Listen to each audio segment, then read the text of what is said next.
on that happy fungi note, do you guys know about the fungi joke? I'll No, end what's on that. that? Oh no, oh no! I think I've already got a vision of it. Go on. So yeah, Oh so my why God. why why did the Oh mushroom go no, to the party? because he was a fun guy. This is the Fire These Times, and I'm your host, Joey Ayoub.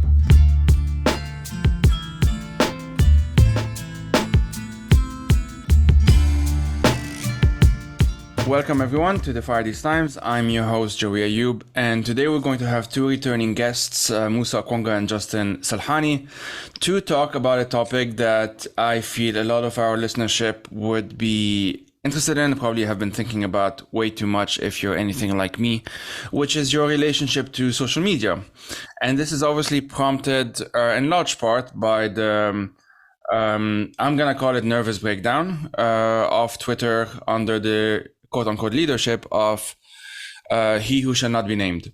That has prompted a lot of folks, including myself, to start rethinking, or at least if we stopped thinking about it for some time, we started rethinking about it, which has been my case. Rethinking our relationship to Twitter, to social media more broadly, the bigger platforms, the smaller platforms, all of that stuff, whether it's good, whether it's bad, whether it's both, whether it's neither, etc., etc. And I wanted to have two friends on, Musa and Justin, because we are in this group on Signal and we've been talking about it a lot. And we've used it a lot, right? Like we use social media a lot.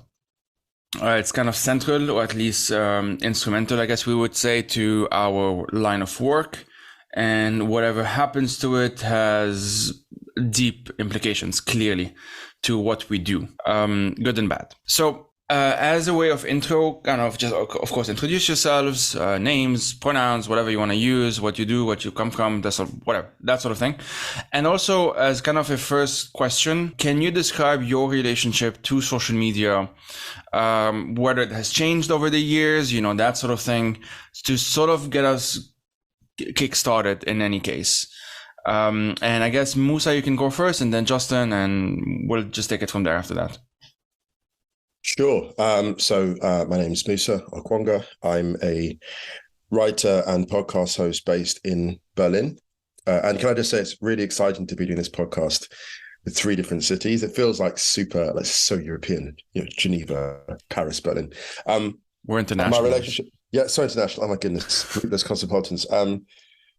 What my relationship with social media, I would suppose, is I'm probably slightly hooked on Twitter because I'm on it a lot, and Instagram. And I'm also quite stubborn about my use of Twitter in the sense that there's so much community there, and there's a uniqueness to it in terms of its reach. The international reach of Twitter is something that I don't see replicated quickly in other platforms. And it's a thing that's been invaluable in terms of, ironically enough, because of who it's now owned by, Twitter was an incredible way of getting past gatekeepers in its early years. And I still think that we're getting to the conversation now, but despite its current grave problems, which may be fatal one day, it still has a lot of value at this point. So yeah, that's my relationship with social media. I'm Justin Salhani. I'm a writer and journalist based in Paris. And describing my relationship to social media is difficult. I think like Musa, I'm on Twitter more than I should be. It's become kind of a reflex to check. I deleted the app years ago, but it's on the browser. And every once in a while, I try to convince myself that I'm signing out of the browser. But you sign back in pretty quickly because, again, it has this amazing capacity to connect you to things all over the world.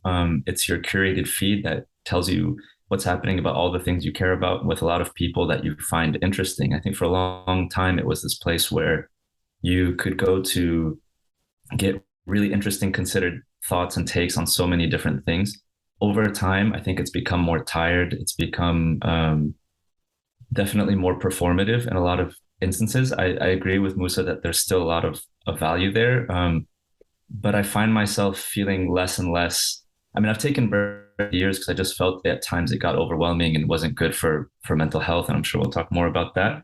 But I think as well that generally speaking, more and more when I sign into Twitter now, I feel more negative personally than I did at any point in the past. So I'm interested to explore that. We've talked about this a lot in our group chat, and I've got a lot of thoughts going forward. So yeah, let's kick it off. Awesome. Thank you both. I will try and describe my relationship. I used to be very active on Facebook back in the day when it was slightly more innocent, I guess. And I don't remember when I quit, whether it was 2016 or 2017, but around that time. I remember very clearly it was around the fall of Aleppo. So that was end of 2016. And I deleted not that long after. So probably 2017. And the reason for deletion doesn't actually matter as much. It's going to be part of this conversation. But around the same time, I already had a Twitter account, but it was kind of inactive. And around the same time is when I then became very active on Twitter. And I was what's the term? Power user, super user, active, whatever. Like I used it a lot. I definitely used it a lot. And that continued. The uprising in Lebanon, I was basically live tweeting it as a journalist, I guess, or at least as a witness.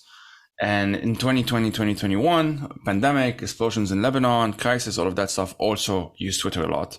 And of course, between things in Palestine and things in Ukraine and things in Syria and whatnot, Twitter has often been not necessarily the only go-to source, but at least the fastest one. So it's often like where I get the initial info and then, if needed, do further research and so on. Up until roughly last year when I started cutting down, and I didn't tweet this year except like once or twice, and I deleted it, as I said, like a couple of days ago.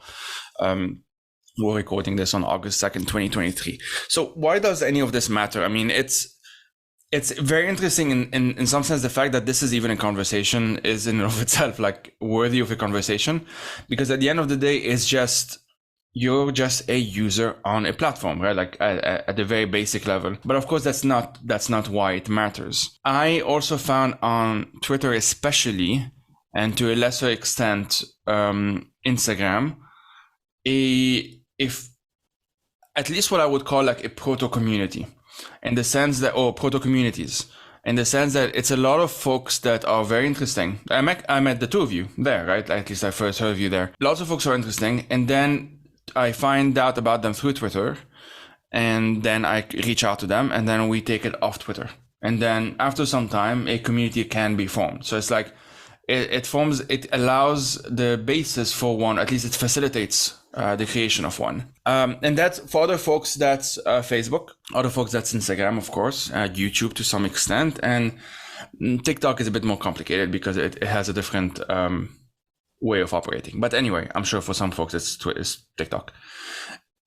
My problems with social media is almost as old as my usage of social media. Some of it is kind of common things, like there's addiction. It's very clear that at some point I was addicted, and I was in denial about it, essentially, which is worse than being just addicted, I guess. And that the concerns that kind of started, I'm gonna say it became more, and I became more and more worried about Twitter and Facebook, because those were the two that I was using the most, and Instagram to some extent. It's owned by Facebook anyway. When I started seeing how dependent we became as activists, journalists, writers, how formative or how crucial social media has been in numerous uprisings, which is obviously a good thing, because I want more uprisings in situations of inequality and injustice. But there is the downside, which is then what happens when a single thing on that platform changes. What happens when the algorithm is modified and we have no way of knowing because there's zero transparency. What happens to our data, of course, all of that stuff. But what happens specifically to that protest movement, let's say, if the people who were taking part in street action or whatever were largely depending on those platforms for that? Like, what happens the day after? What happens after a Musk takeover? What happens after inshittification, which I'm going to talk about as a concept, like things getting shittier, as kind of par for the course in any monopoly. And that's kind of, I got so exhausted by it that, no, let me put it this way. I got both very exhausted by it, but also very concerned at seeing what would happen if I leave. Not to me necessarily, although that's part of it, but what happens to a movement if a lot of the people in that movement are unable to communicate in the same way using that same platform, because ultimately it's not ours. It feels like it should be. It feels like it should be the platform of the people using it. But as we saw with like just a single man buying it overnight, almost, it's not. And so what happens then? What happens to movements? What happens to community? What happens to all of that? I try to anticipate the kind of the worst, how do you say this? I try to anticipate a bit of the worst, essentially, when it came to Twitter, long before Musk took over, by having lots of folks that I know, asking them, hey, what's your email? What's your signal number or whatever? And let's just chat over there. And I would say like it's one of my better ideas, because that at least prevented me from constantly having to depend on this one platform. Anyway, that's my initial more or less formed thoughts on the matter. I want to have something much more in depth at some point, maybe in written format as well, because I'm generally still very concerned, even though like I deleted my personal Twitter.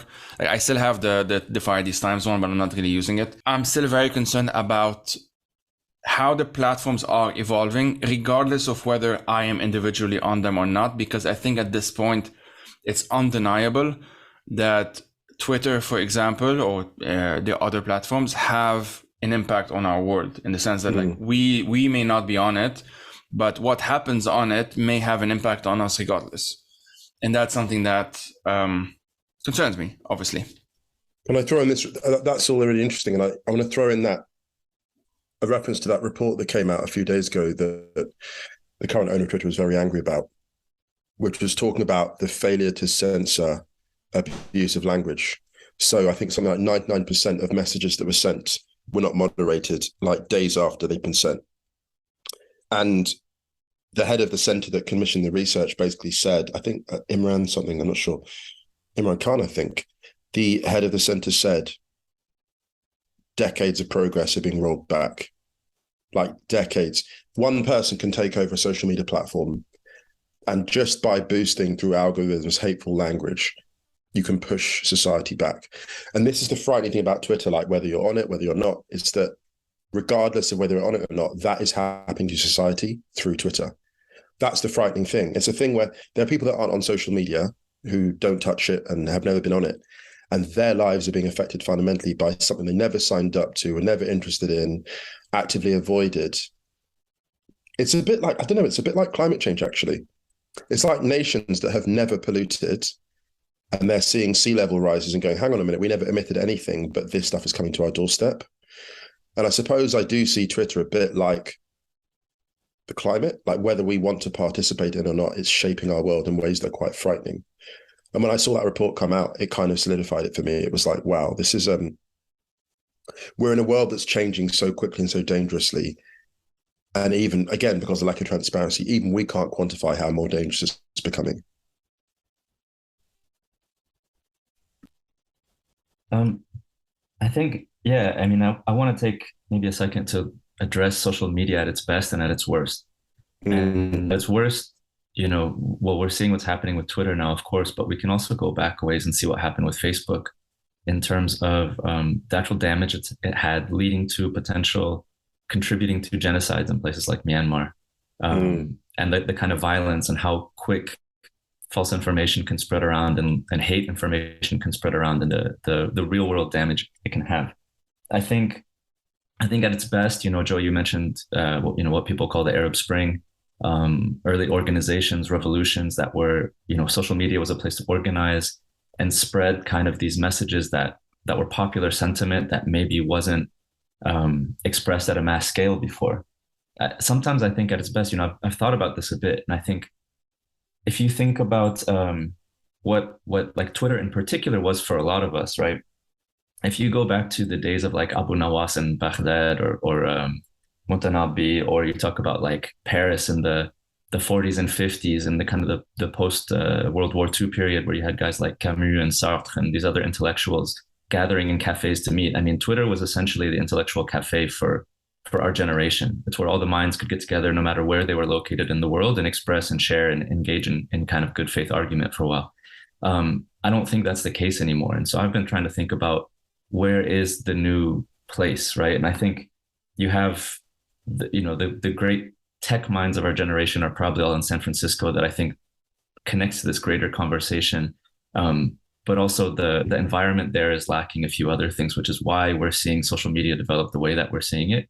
But I also wonder about, in the terms of, for me, social media at its best, again, was a lot about community. And so the question is, where are these communities going? How will these communities manifest and reshape? But to touch really quickly again on social media at its worst,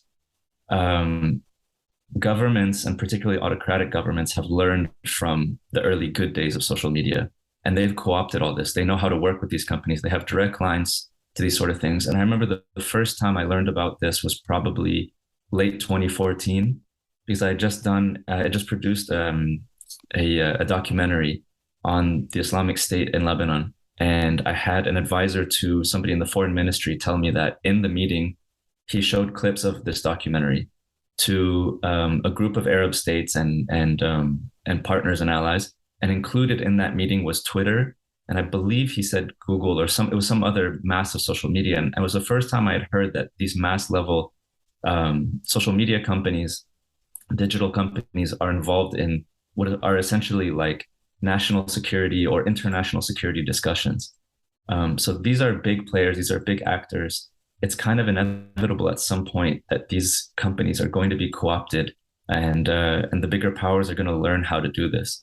So I think one of the questions, I have going forward is, how do we as writers, as journalists, as people who are fighting for liberation, are fighting for justice and care about these issues, where's the new places where we can spread our messages, where we can learn from each other, also in good faith? Because I think honestly, and this is the last thing I'll say, Twitter used to be a space where I would sign on to look for your guys' takes and the takes of other people, and share my own, and kind of wait for a good faith interaction to see if I could grow my learning from something. I think now we all go in with the defensive. We're just waiting for the trolls to come, as well as the engagement and the interaction is way less than it used to be. So I used to put something out and I might have a few friends kind of engage with me, and we'd shape each other's thinkings or share each other's work. And now it feels like we're all, one, on the defensive, and two, way less likely to click, way less likely to engage. We kind of scroll, right? And I don't know when it hit me that I engage less than I used to. But I think this is something that I've talked with other people about as well. And that's become universal. So behavior is different. Community is different. Everything's a bit worse. Governments have taken over. So yeah, where is the next space? And is that online? Will this be through social media companies? Okay.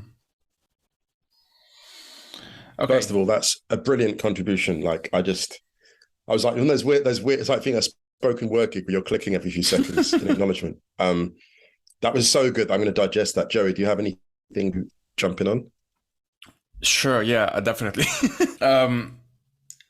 You mentioned San Francisco, Justin, and that's one of my concerns. The fact that it's all largely US centric. Now with TikTok, it's slightly different, but still, even then, there is a huge US component. The fact that a potential TikTok ban of some kind in the US will be so significant, obviously, speaks to that. It worries me because I started realizing at some point, as I say, I got quite obsessed with social media, using social media, and also more broadly, like, digital minimalism. Am I too much on it? Am I not? Probably I thought about it much more than I was on it at some point. And part of that is because whenever you would read reports, or most of the time, when you would read reports about social media and they talk about users and they talk about, 70% doing this or whatever, they often are talking about Americans. And it's almost taken for granted that a non-descriptive person, someone who is just a neutral person, is an American in those reports. And you can kind of see this in how the policies are shaped in the first place. The fact that ultimately most of what's driving currently the institutification of Twitter is bipartisan politics in the US. like the far right basically being pissed off that trans people are humans, the Musk being wanting to be, I don't know, at the center of all attention, some trolling happening and then becoming news on Fox News, and literally trolling happening on Twitter in order to appear on Fox News, in order to then trend on Twitter, in order to then appear on Fox News again, because that creates a closed loop of, well, people are talking about this, even though it's the same people talking about it, essentially. And that's very worrying for me. Like I kind of really realized at some point that even subconsciously, even when I wasn't making a very conscious effort to think so, I was catering at least my message, or at least framing my message in a way that would be most understandable to Americans, much more so than other even if we stick just to the English language. That was very clear at some point, and that worries me. It worries me to the extent that I'm not that special on Twitter. I generally see myself as many people are like me, and I like that. That's part of why I enjoyed being on Twitter. And so if it was affecting me in this way, surely it would affect other folks in this way. And of course, surely enough, that was the case. And that concerns me. I'm gonna repeat the word concern way too many times in this episode, but that's something that I'm genuinely. You can't say that word enough. You can't say that word enough. Trust me. Carry on. No, sorry. Yeah. No, that's just that. Like at the end of the day, a place like Twitter feels like a public square, but factually it isn't. Like it's a private corporation owned literally by a single man right now, and the fact that it still kind of has that function as a public platform, at least in the eyes of many, even if, as Justin says, like maybe most of us are agreeing or maybe begrudgingly agreeing that it's slowly fading out, and kind of would just like, it's amazing. I listen to a lot of podcasts, and in the end, people usually say, well, where can people find you? Plug your pluggables or whatever. And you would say, oh, you can find me on Twitter at whatever. You can find me on Instagram at whatever. And so many of the people now who say, you can find me on Twitter at whatever, kind of always add the caveat, like, for however long Twitter is going to last, or I'm trying to reduce my presence on Twitter, but I'm still there for now. If it's almost like everyone's almost like there's this feeling that, well, we know it's not gonna last. We don't know when, of course. And I wonder if part of it is like, it's the whole car crash thing. Like you can't get your eyes, you can't get rid of, you have to look at what's happening in front of you if there's a burning building, because there's a fucking burning building. How can you not look? And it's that thing. And anyway, yeah, whatever. Go, Musa. No. We can, and I think, like, feel free, everyone, just to jump in at any point with what any of us are saying, because I really don't have. I mean, I have to almost give you both compliments, because your thoughts on this are so much more clearly articulated than mine. Like, it's so hard for me to even say how I feel. So let me just say where I come from as a personal standpoint. Like, right now, I'm living in Berlin, right? And obviously Berlin in Germany, where the far-right vote in terms of the polls has doubled in a year. It was 10.3% in 2021. It was 10.5% or thereabouts in June. Now it's at 22. The far-right vote has doubled in a year. I mean, that's the biggest growth I think we've seen in the far-right, maybe in Europe, right? In that space of time. And why is this relevant to Twitter? And this is the analogy I drew last night with a friend I was chatting to, a fellow writer. I was like, well, the far right is growing so quickly here. It's made me concerned about the future of Germany and my future in Germany. How much longer do I stay in Germany?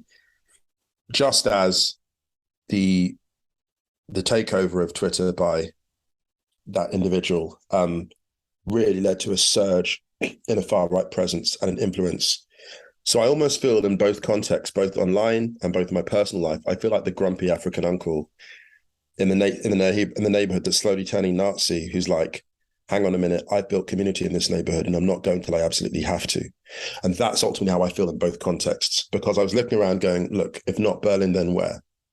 If not Twitter, then where? And I totally understand why people would leave Berlin for value of safety, need of safety. And I think it's about, and again, another analogy with like climate, like the rising sea levels of fascism, the rising sea levels of far-right algorithms, all the rest of it. And some of us are going to go elsewhere and organize. And for me, I'm just like, this is where I'm going to make my stand. As strange as that sounds, I think that's going to be it for me, because I just won't, if I leave Berlin, if I leave Germany before my time, I'll be heartbroken because I think of the nights out I have with my friends, the people I meet in incredible situations and environments. And if I leave, I'm giving the fascists that. I'm giving them the joy of waking up in the morning, connecting with people in the town that they've taken over because of their cruelty. If I leave social media, this is my own judgment of what I've built and who I am on social media. If I leave that place of joy. So a few days ago, I posted a Pride video. I was in Berlin and I had this euphoric moment. I'm not sure whether or not it was assisted by, no, I'm joking. I had a euphoric moment, a completely naturally occurring euphoric moment at this Pride march in Berlin. I had a moment of realization. I thought, this is why queer pride is so powerful, because the love that we have as queer people for others and for ourselves is based entirely on love. And fascism is only an imitation of real love. Fascism has elements that you might regard as beautiful, the love for classical architecture, the love of countryside, but fundamentally fascism is a love based upon hatred because it's still based on a rejection of modernity, a rejection of the urban space and all the rest of it. And why do I mention all this in relation to Twitter and social media? It's because if we are in these spaces, whether it's Berlin, which is increasingly racist, or within,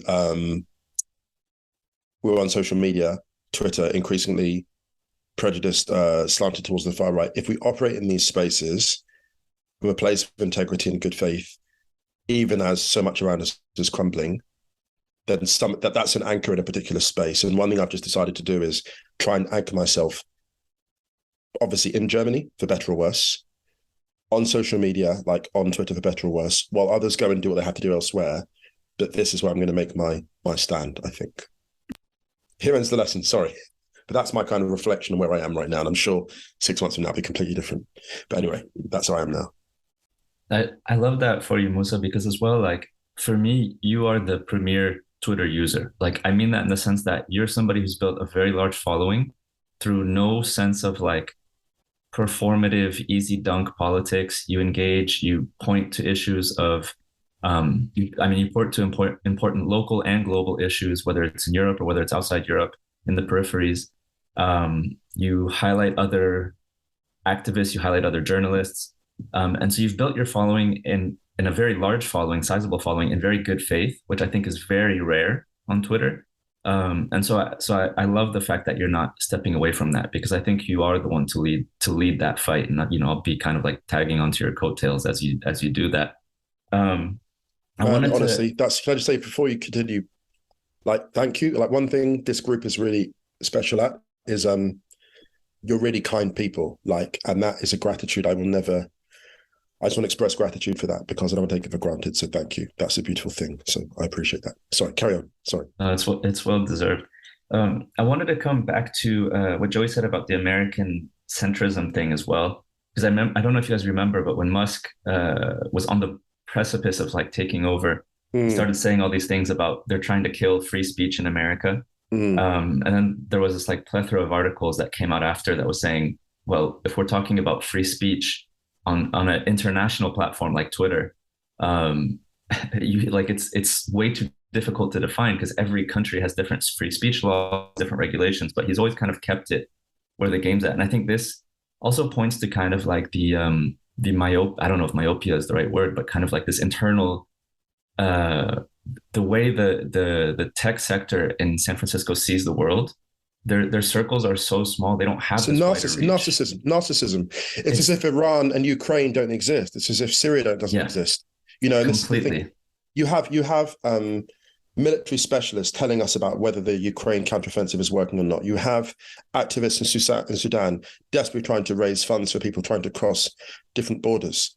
Like, all of those things are lost in the algorithms, and the tech sector, they're like they're an elephant walking into a jungle clearing and crushing everything underfoot, crushing anthills underfoot, because they're not seeing it, because it's this terrifying lack of awareness.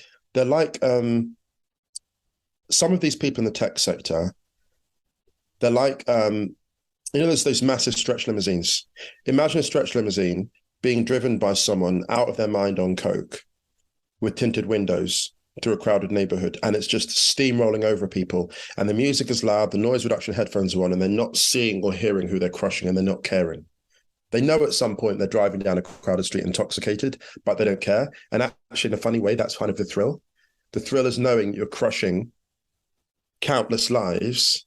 That's the power of it. I really think a lot of this is a power play, and it's a game, and it's a joy. And when you hear some of these people speak in public, you see that kind of messianic zeal, actually. As if these countries don't exist. It's fascinating. Yeah. There's also this, I'm trying to look for it now. I'll find it before the end of the episode.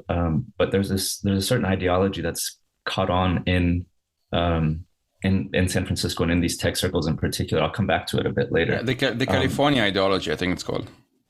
No, there's something a bit different, particular that a lot of guys like Musk, etc., subscribe to. I'll come back to it. Long-termism. Yeah, it's long-termism. That's actually it. Yeah, that is the one where they think that it's about finding the potential of humanity, but that potential, it actually looks a lot like kind of the futurism of the past, the sense of what happens with these small peripheral places in the world doesn't matter. What we need to do is give all the money to these very highly intelligent, highly whatever, merit people who rose by merit, whichever way they see merit. It's a very scary ideology, in my opinion. And it's quite popular in these circles. And I think it explains a lot of what we're seeing come out of places like, these very centralized tech sectors, and why people like Musk see himself as so exceptional. But going back to that, and Joey and Musa, you both touched on how this affects the wider world, and how it's playing out kind of through American Congress in this weird way, and then spreading throughout the world. And we're seeing it in France with things like wokeism, the kind of like rally against anything that is called wokeism, which is essentially a lot of like it's all or nothing. It just means nothing and everything, whatever you want it to mean. Yeah. And a lot of these original concepts related to race and identity came out from French or Francophone scholars, activists, thinkers, intellectuals long time ago, and now have come back to France, and they're saying it's an American. But anyways, and then you're seeing it as far as places like Lebanon, where now there's all these debates about rainbow cakes and other nonsense. And I think that, can I just pause a sec? And the rainbow cake, we won't get into it too much because it's too dumb, but like, it just amazed me that like, this is the thing that was a thing in America 20 years ago. That was the big thing. Like, oh, I don't want to bake cake to a gay couple and shit like that. And suddenly Lebanon is now talking about it. I don't know. I found that bizarre. Anyway, continue. It doesn't matter. So first off, I want to kind of use an analogy, and then I'll come back to like my greater point here. I think there's an interesting analogy that people are using about nightclubs and like bars and things like that when related to social media, and how Twitter has become kind of like, for me, the analogy I'll use is like, it was my favorite bar in like my 20s and early 30s. I used to go there all the time. I'm nostalgic for it. I met a lot of friends there, built community there. And now I go back and I'm kind of like, yeah, this bar kind of sucks now. And suddenly there's all these predominantly men walking around with wristbands that they paid for, even though you don't have to. And just kind of like, they don't get any special like drinks or anything like that. It's just all a bit worse. They get to sit at the big table. I guess it's like priority boarding on a short haul flight. Exactly. Like you get on the flight. We're all getting there at the same time. Yeah, exactly. And then you see something like Blue Sky, which is maybe, have you guys ever been on vacation and you go to, like, you're walking around in the middle of the day and you come across this bar and you sit at the bar and you're like, wow, this place is really cool. I bet at night when there's a bunch of, or like all my friends were here, it would be awesome. But, it's like 4 p.m. and you're just there for a day or two. And so you never get to see it in its pomp. I feel like that's Blue Sky at the moment. Wow, anyway, perfect. That's like a segue to get back to my greater point, which is like a framework I've been thinking about for a while, which is this good faith versus bad faith framework. And I think we're seeing this globally, whereby particularly in American Congress, but also in Europe and also beyond, you have a bunch of people that are engaging in good faith, and you have a bunch of people who are engaging in bad faith. And what the bad faith people tend to be doing is trying to pull the Overton window into a certain direction by any means possible. And because they know that there's always going to be centrists or liberals that'll try to negotiate, and they'll try to negotiate with all the ideas possible in the free market of ideology, or whatever you want to call it. And so essentially, I think what we're left with is this Overton window that increasingly is shifting rightwards, because you have these people trying to negotiate somewhat in good faith, but somewhat stupidly, not able to identify that there are a lot of people out there acting in bad faith. Now, there are people out there who maybe have right-wing views on certain things or conservative views on certain things. There are people who do engage in good faith and will listen and will engage and will try to connect and talk to others, right? And learn and see these things. But there's a lot of people who don't care, who are just trying to cause as much harm as possible. And I think the problem is that globally, especially on places like Twitter, you have people like, the new overlord who are really buying into this thing and really, in a lot of ways, acting in bad faith himself. And so I think what's happening here is like, there are always people who we can engage with, we can discuss with, we can talk to, but there are some people you can't. And so I think we need to apply this framework where we're able to say, look, these are the people who, no matter how many times you've tried to engage or show them what our experience is, they're not willing to engage. They're just trying to pull politics more into their direction. And which happens to be hateful direction, anti-refugee, anti-queer community, anti. It's an ideology built out of hate, right? I think that's the framework I try to apply to everything, because I'm all for sitting down with people with opposing viewpoints. I want to come to a consensus. I want to negotiate and agree, even if my politics might be more to one way than others in a lot of things. But I do think you cannot engage with somebody who's operating in bad faith. So when we talk about social media, I think that's very important to keep in mind. If I can add, I agree. I don't actually disagree, but there is one thing I would kind of just qualify or maybe add to what you said, Justin, which is that yes, a lot of it is driven by hate. That's very obvious, but a lot of it as well, maybe more of it, I'm not sure, is driven by what is usually called like conspiracy thinking.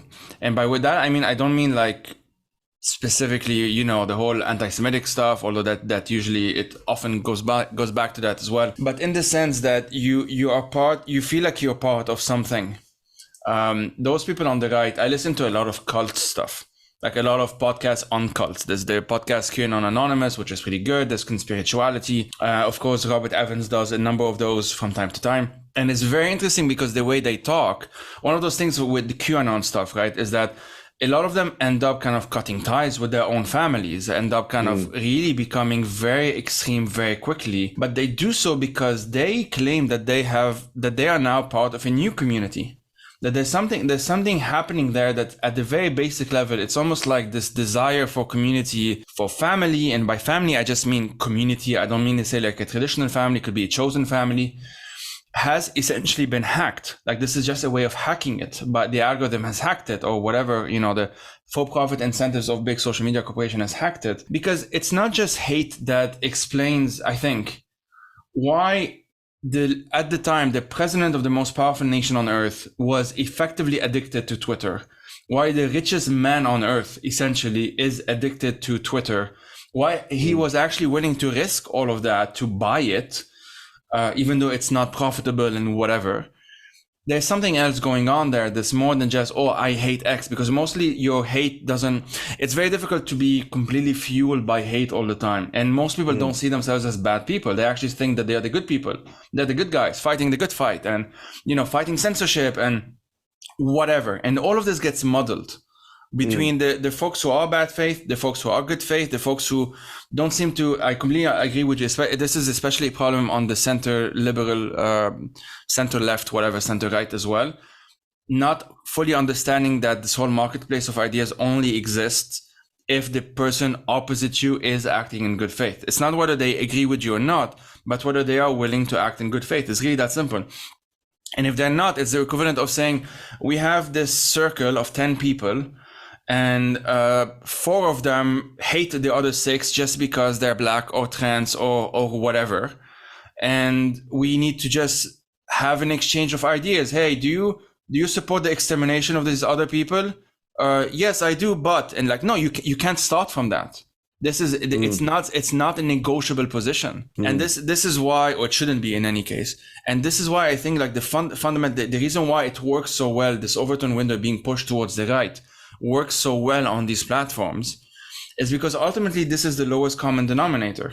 You start with freaking out or with like doing a mass panic about like Satanists and whatever in the 80s, which was often homophobic as well, because the whole groomer thing, quote unquote, basically came back 40 years later. You have the Muslim ban, and then after the war on terror, of course, and then you have, maybe it's Mexicans now, maybe it's trans people now, and then they just find the next thing, because it's a never, everything ends at some point, but it's a downward spiral of ever increasing paranoia.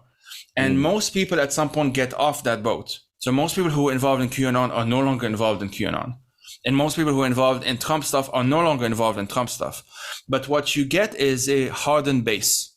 What you had is a percentage of those people who are now the true believers. They are the ones that have, there's also a sunken cost fallacy. I've been doing this for 3, 4, 5 years now. I'm not gonna suddenly change. I'm actually gonna, dig my feet a bit more. I'm gonna actually be more and more and more extreme. And unfortunately, the algorithm, specifically on Twitter, but not just, of course, Facebook is notoriously for that as well, bad for that, literally encourages that, because that's what's more likely, at least as they understand it, to drive quote unquote engagement. And that's been more or less their only criteria. The only thing they really been looking at is how do we drive engagement. And what does that mean? Engagement doesn't mean good or bad. It just means engagement. Could be like Nazis yelling at trans people, or could be organizing for an uprising that is progressive or whatever. As far as the engagement goes, it doesn't matter. It's just that at some point they figured that the right-wing type of engagement is just significantly more active, because it's not as dependent on facts, quote unquote. There is the whole bullshit spreads much faster than the energy required to debunk it.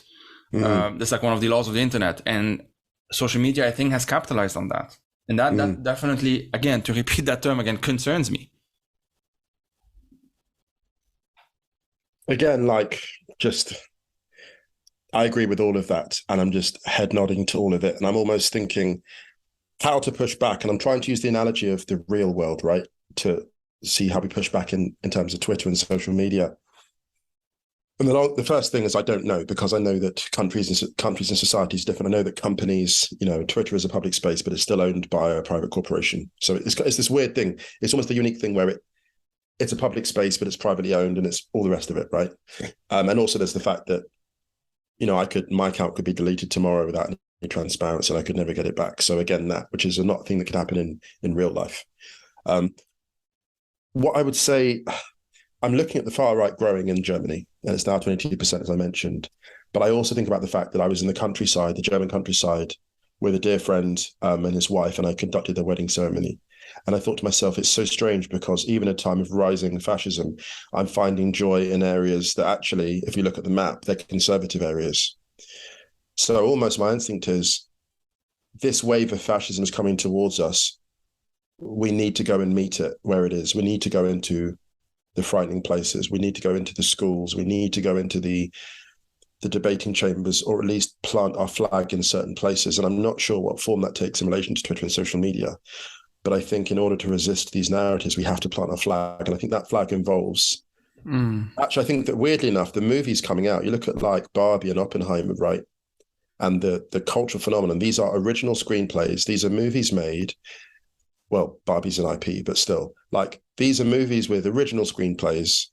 They're not sequels, and they're things that have come in and dominated the discourse. So maybe actually, as artists, as writers, as journalists who are spending less time on Twitter, our work needs to be about creating the work that they can't ignore. And I've always said this, I think, before. So when we're offline, doing whatever we're organizing, we have to create, whether it's protest, whether it's film, whether it's discussion, places, we have to create, I call it the stones in the river. If you put a large enough stone in a shallow enough stream, the discourse will flow around the stone. So what does the stone look like? I don't think it's a viral thread on Twitter, for example, although those things have their value and I do enjoy them for reasons of dopamine, and also just I know that the reach is getting out there. Stuff is, being candid. But what is the work we can create? What is the work we can create that makes the Overton window radically shift? And if I think about the client scientists and I see what Just Stop Oil are doing, that stuff dominates Twitter, right? So how do we make the work? And there are examples of and this is my obsession currently, because I'm working on some new creative work, working on some fiction and all the rest of it. And I'm constantly thinking, how do we create the conversations that are impossible to ignore? If that makes sense. If I could quickly add, Justin, I know you'll probably have a lot to say now, but so there's one thing or a couple of things that, again, I agree, and it's not a but, it's more of a yes and kind of situation. I think the difference with the reason where the analogy falls short probably between social media and IRL in real life is that it's the fact that in real life you don't have something in between. You don't have something in between you and the person you're talking to. You're talking to the person, then you're talking to the person, and that's it. And there isn't a mediator in between trying to game your attention, essentially. Because what concerns me is not that good things are not built on social media. Obviously they are. That's why I've been on them for so long, and that's why I'm still on some of them and whatnot. And by no means I want folks listening to this feel like they should feel, I don't know, good or bad for being on it or not being on it. That's just beyond, I don't care. Like, that's you do you kind of thing. But the fact that it is mediated, the fact that effectively someone is listening, although it's not a one person, means that also it kind of curates a bit the way we act. And let me put it in a very concrete example. Like, we are organizing for a protest in Lebanon in 2019. 2015 was mostly Facebook. 2019 became Facebook, Instagram, and Twitter. And the fact that we're organizing, okay, we're sharing each other's tweets, each other's posts and whatnot, and this is building some kind of communication, of course, some kind of info space, we might say. But I'm doing this on my phone. And after doing this with the other activists and whatnot, I then spend 20, 30, maybe 80 minutes, maybe more, scrolling through the phone, doing something else. That amount of time, just that very banal thing of just scrolling through your phone. If you were in a space with those other people, physically, even virtually, but just like virtually as we're doing it now, because we're just talking to each other and there is no mediator in that sense, you will have to fill that space, that void, with conversation, with something. And that can be a bonding moment, that can be a strategic, like actually building, creating, oh, actually, what about this or what about that? Because your attention is still on this thing. And that's the kind of the difference, I think, the qualitative difference, if you want, between planting a flag quite literally through a pride march, for example, or pride in general, and doing so on Twitter, because it's the better analogy, I think, if I'm not mistaken. It's not just, oh, there is this physical square, and on the one side you have like a swastika, and on the other side you have a pride flag. It's actually more that the square itself is not it's not physical. It's not a square in the sense that it's not somewhere that we're sitting. It's actually two pairs of screens. That's a pair of screens that is mediated by something else, and we're trying to hack the system that is being designed by someone. By a group of people, of course, for a different purpose. And it's almost like there's this wave, and or not wave, what's the metaphor I'm looking for?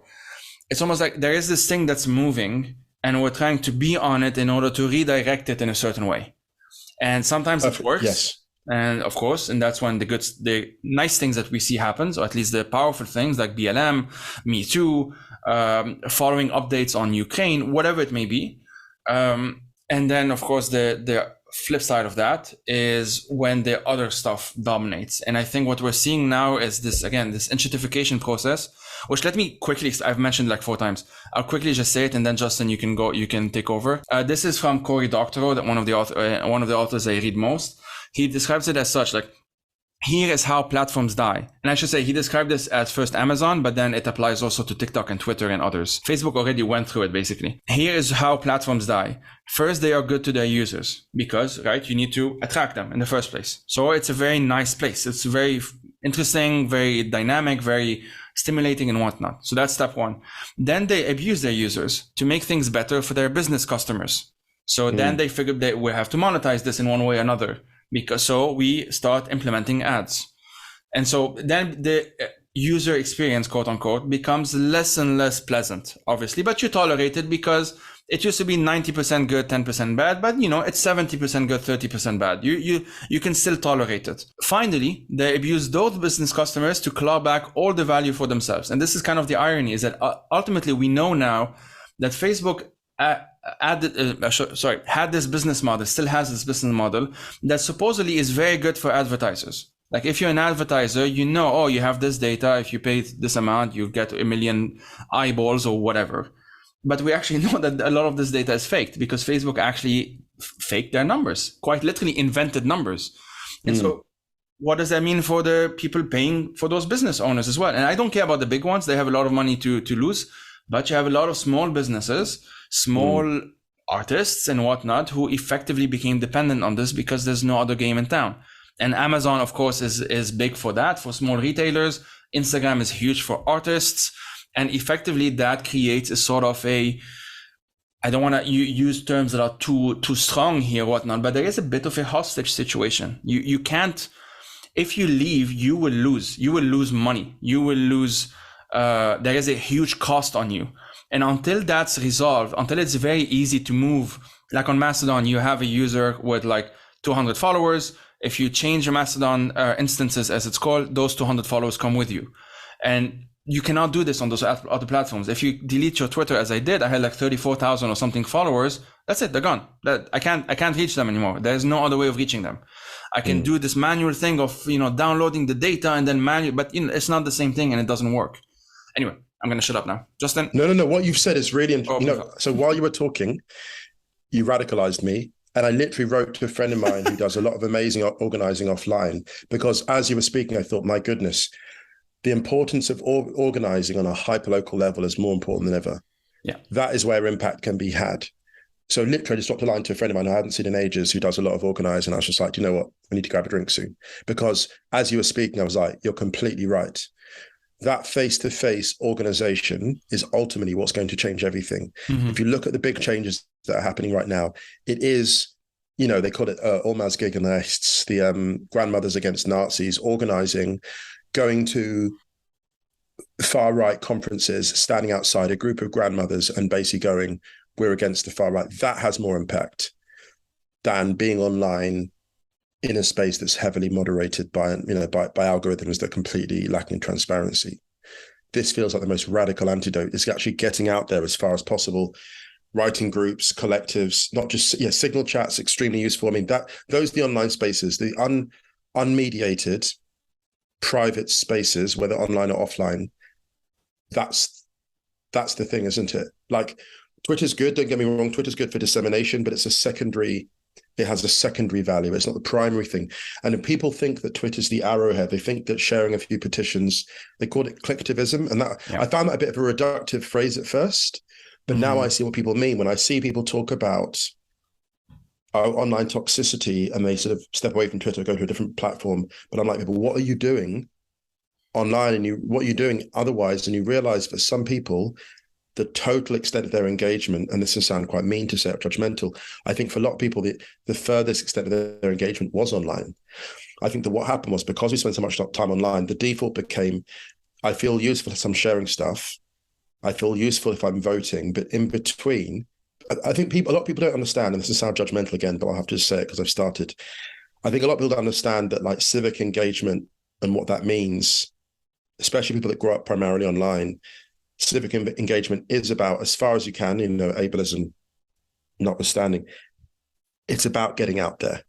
It's about being, if you can't get out and about physically, being in those online spaces like Signal and WhatsApp and helping to organize. It's about getting out there, if you can get out there physically, in those bars, in those pubs, in those beer halls, because we have the fascists organizing in beer halls. We have to organize in those places too. Yeah, quite a long history of fascists organizing in beer halls, I feel. Yeah, exactly. Yeah, but that's actually, this is the problem.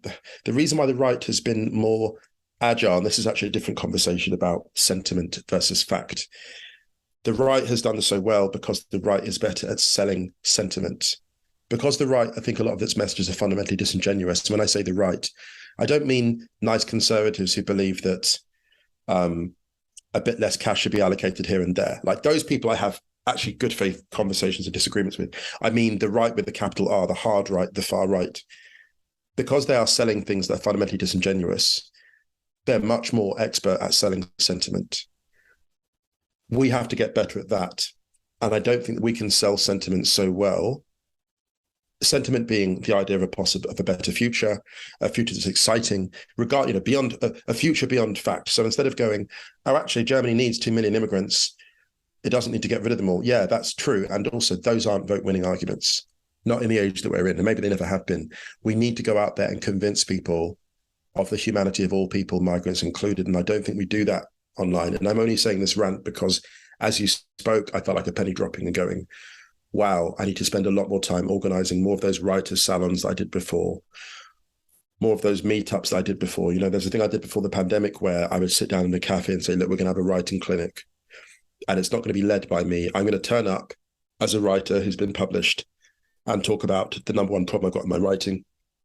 It's my confessional. I'll spend 10 minutes tearing my own writing to pieces and then go, who else is struggling with their writing? And then everyone else piles in with their own struggles. Those spaces as community were really, really important. And I think they actually are, they're part of the antidote. They're part of this, not just the antidote, they're part of the progress. So thank you. I'm just saying all that as a rant because that's what you directly inspired through your own analysis. So thank you. I saw somebody say online a while ago that do you ever notice how we used to say BRB and we don't say that anymore because we're just online all the time?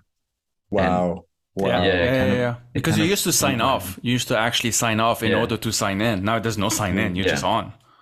And I think this ties into this greater conversation, right? That like being online should supplement real life, you know, within what we're able to do, you know, ably, physically, etc. And I've thought a lot about this, like, what are my choices going forward?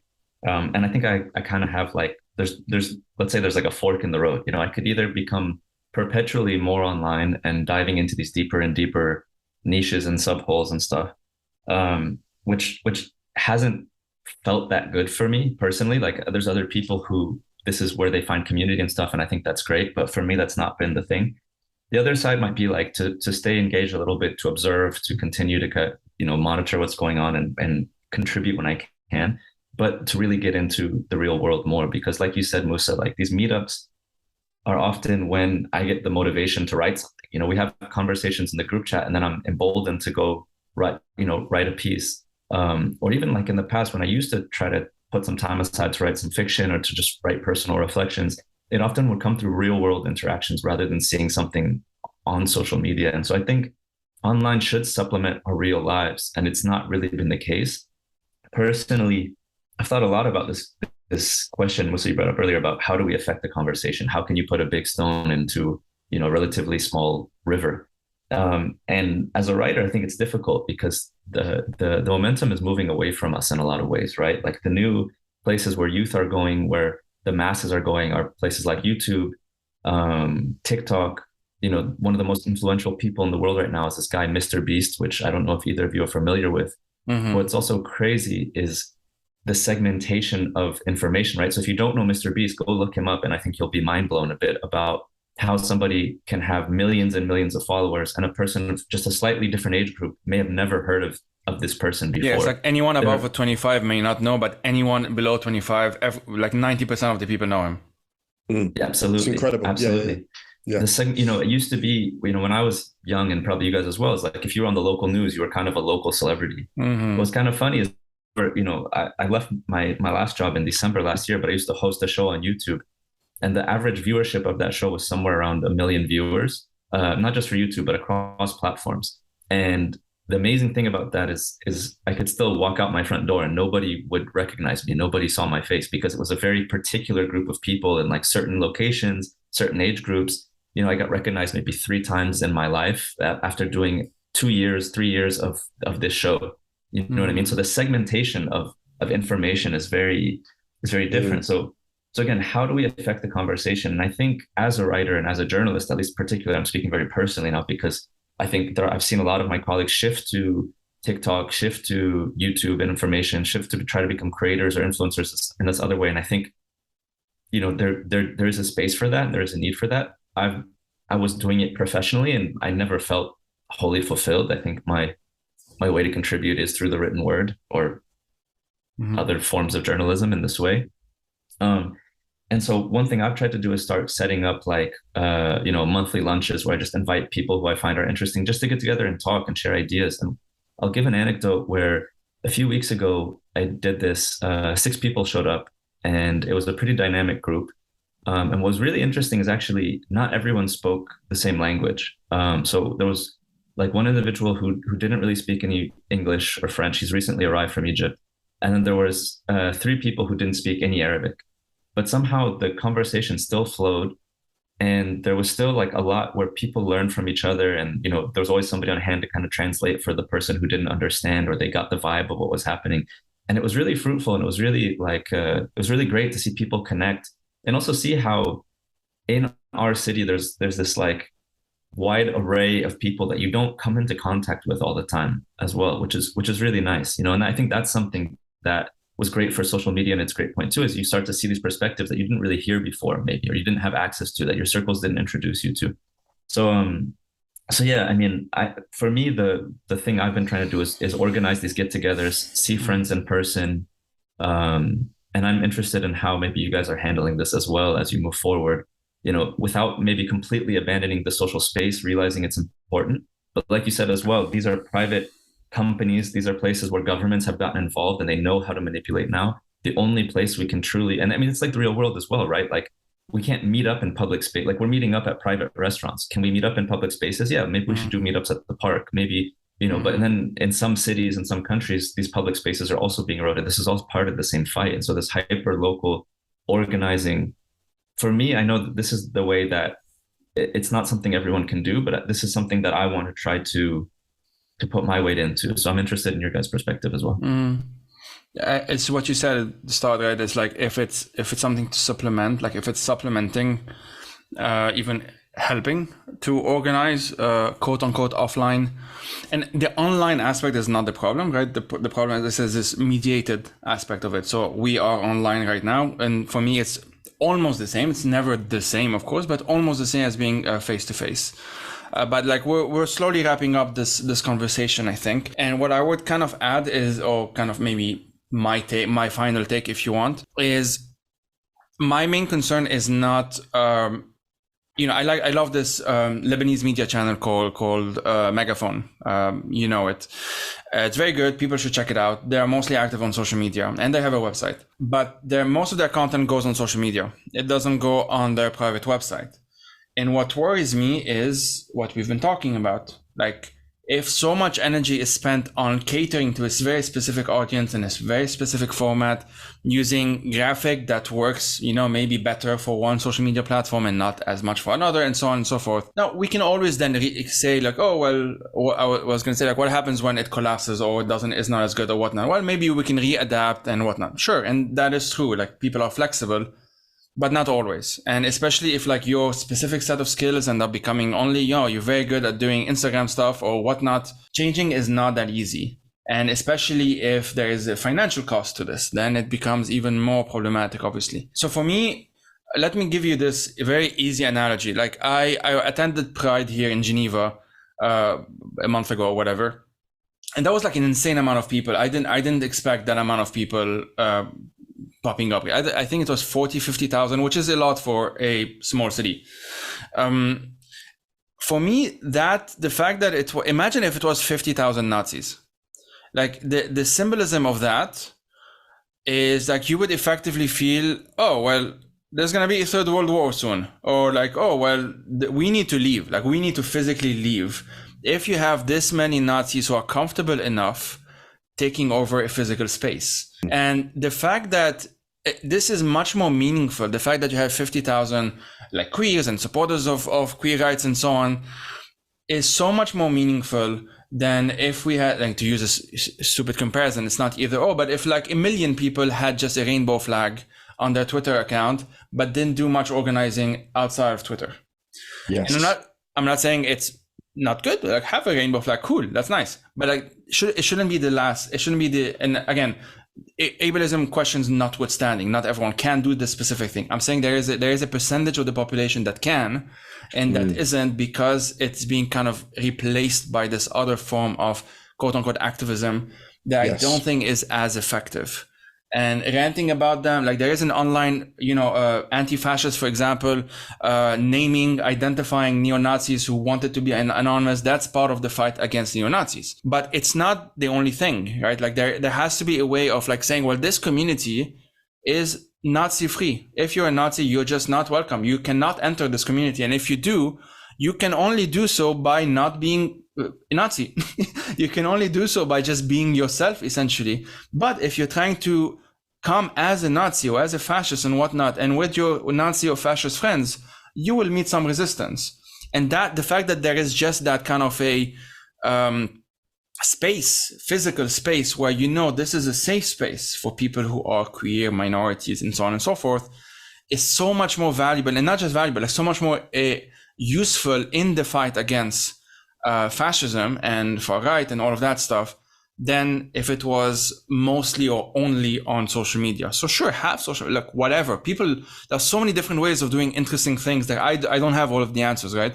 My concern is more just like, if it is a thing that you need to do, sure, just please don't make it the only thing. Like if you're a journalist, have a website. Like just please have a website. I keep on telling this to everyone. Have a whatever first name, last name.com and just archive things there. Just whatever you're already doing elsewhere, copy paste it there.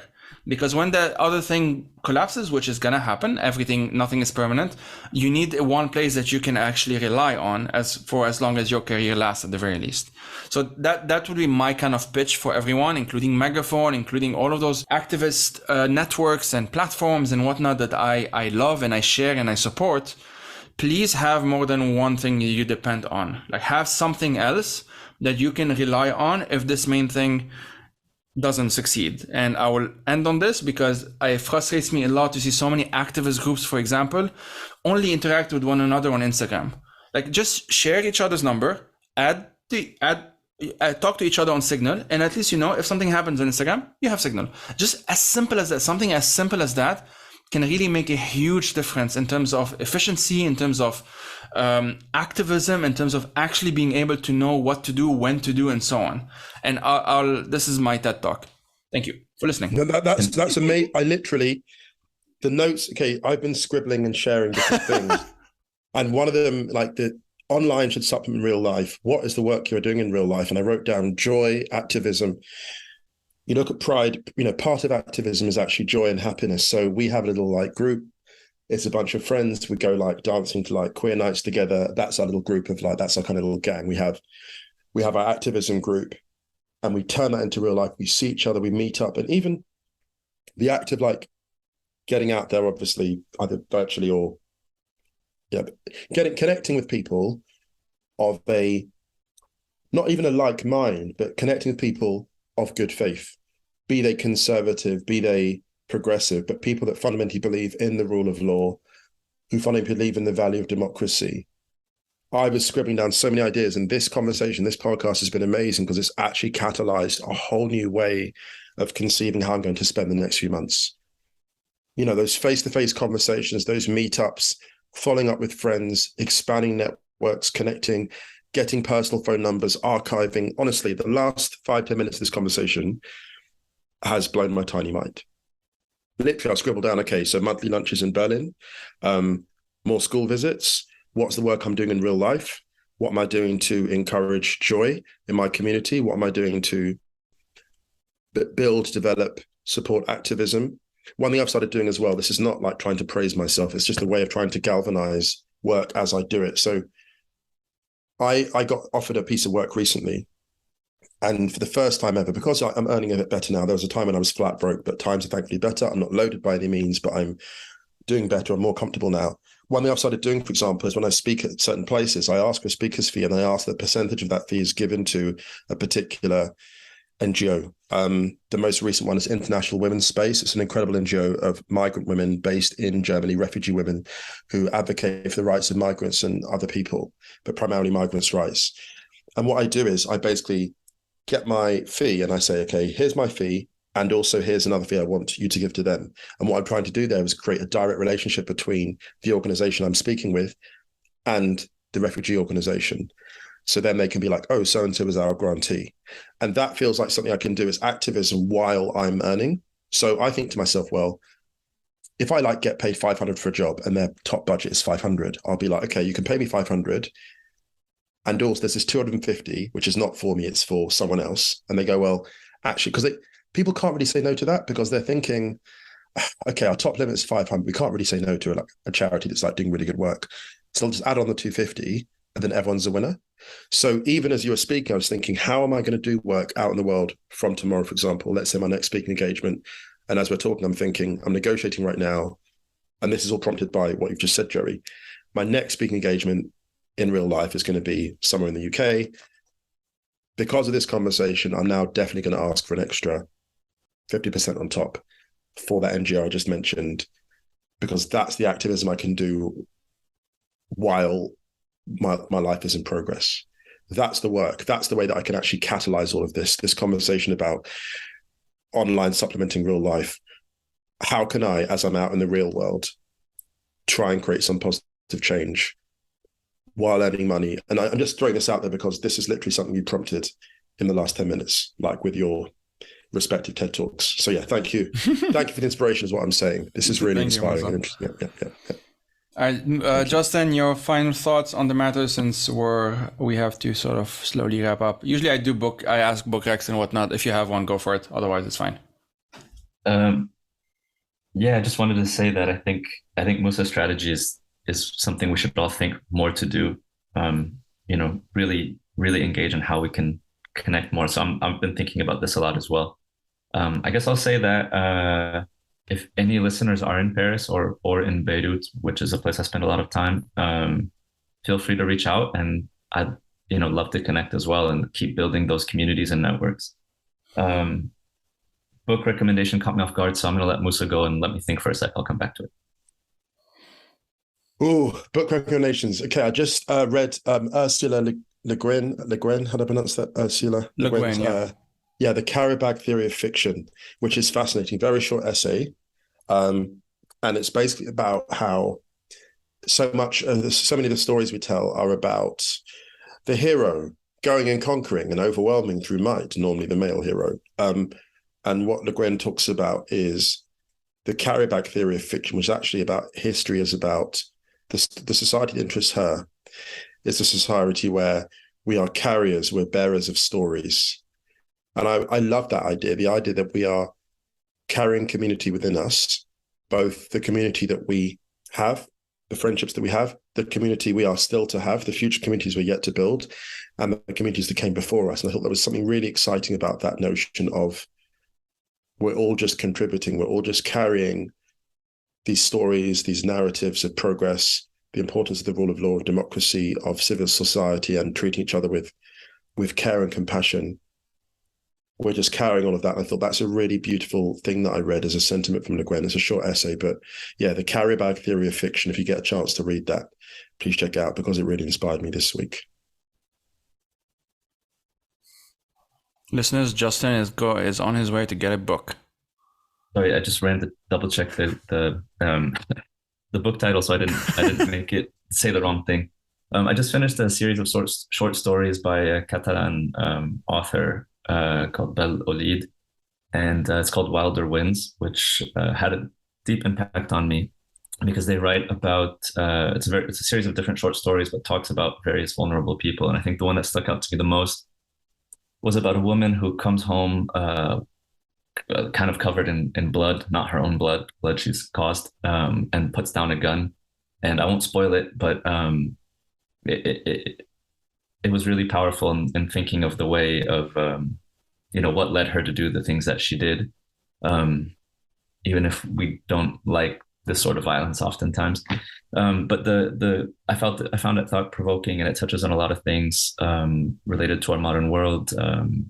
Definitely vulnerable people, asylum seekers, refugees are included in some of these stories. It has a pretty global outlook as well. To be honest with you, yeah, I mean, this was a wonderful read, so I'd recommend it. I was trying to think of something maybe that would touch more on community, but nothing came to mind. I did also maybe briefly want to speak about The Lonely City by Olivia Lang, which is, I don't know if you guys have read this one, but it just speaks about kind of moving to a new city and the loneliness one feels. And she has moments where she talks about scrolling through social media and how that kind of compounds that loneliness. So if anyone's ever been in a new place and had that feeling of just kind of being alone, I think it's a great one as well. Wonderful. Awesome. The book I would recommend quickly is Entangled Life by I think Merlin Sheldrake. I just googled Entangled Life, and it's on fungi, and it's one of those books that after reading it, and it's probably gonna take you a bit of time to read it, just because it's, if you don't know anything about fungi and mushrooms and whatnot, it's a lot of information to take in, but it will probably, if it's not too optimistic to say, like it will probably change the way you think about humans as well. There is an argument to be made that we are more fungus-like as a species, fungi-like, than in the sense that we strive within networks, within those rhizomatic, whatever, I don't know how to pronounce this, rhizomatic networks, than we are to, let's say, a lion or whatnot. And there is a very fascinating way in which it's argued in this book, not explicitly so, but looking at how mushrooms themselves, not mushrooms, actually fungi, because mushrooms are different, fungi act as an intelligence without having a central nervous system is fascinating. And there is like a lot of logic as to, you can explain that through logic, or to a certain extent anyway. And the other stuff that we still can't explain in any case is fascinating to explore. And I actually think it can be very useful for activists, for that matter, or people who are activist minded, whatever those terms are, to learn more about fungi, because we literally cannot exist without them, and nothing can, like nothing, not a single thing we know of can exist without fungi. From vegetables to humans to anything cannot exist without fungi. They're so fundamental to how we exist as human beings and as beings in general, and even non-beings, because they can, whatever. I'll get into this at some point. I'll do an episode at some point on this more specifically, but I highly recommend that book. There's a good audiobook version as well for those who prefer audiobooks, and I'm reading it super slowly, like a chapter every week or so, because there's a lot to take in. Anyway, on that happy fungi note, do you guys know about the fungi joke? No, what's that? Oh no! I think I've already got a vision of it. Go on. So yeah, why did the mushroom go to the party? Because he was a fungi. I know, I could see it. I was like, no, Joey, no, we've done so well. I love that joke. No. We got so far without a dad joke. Speaking of building community, this is something that listeners can actually do. Wherever you go, if you want to break the ice, make that joke. And if you see people saying like, oh my God, and then start giggling, that person is a friend. Those are your people. Yeah, exactly. Those are your people. You know how online my brain is that I want to respond with a GIF right now. Isn't Captain Picard doing the what you call it, like what's the fucking word? Yeah. Thank you. No, that one. All right, folks. Thanks a lot for this. What an absolute pleasure. This was always, as always, it was inspiring, it was empowering, and it was a catalyst for having to go out and live.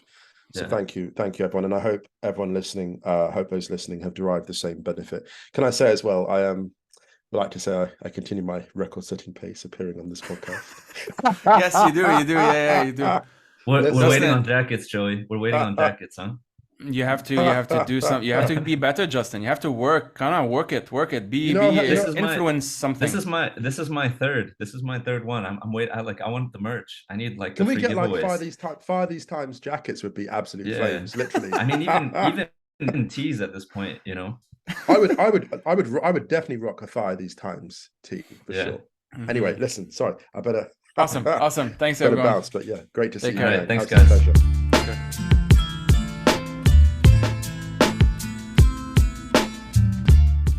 The Fire These Times is hosted by myself, Joey Ayoub. I am also its producer, researcher, writer, and sound editor. If you want to help turn this project into a full-time job, please head out to patreon.com/firethesetimes to support it.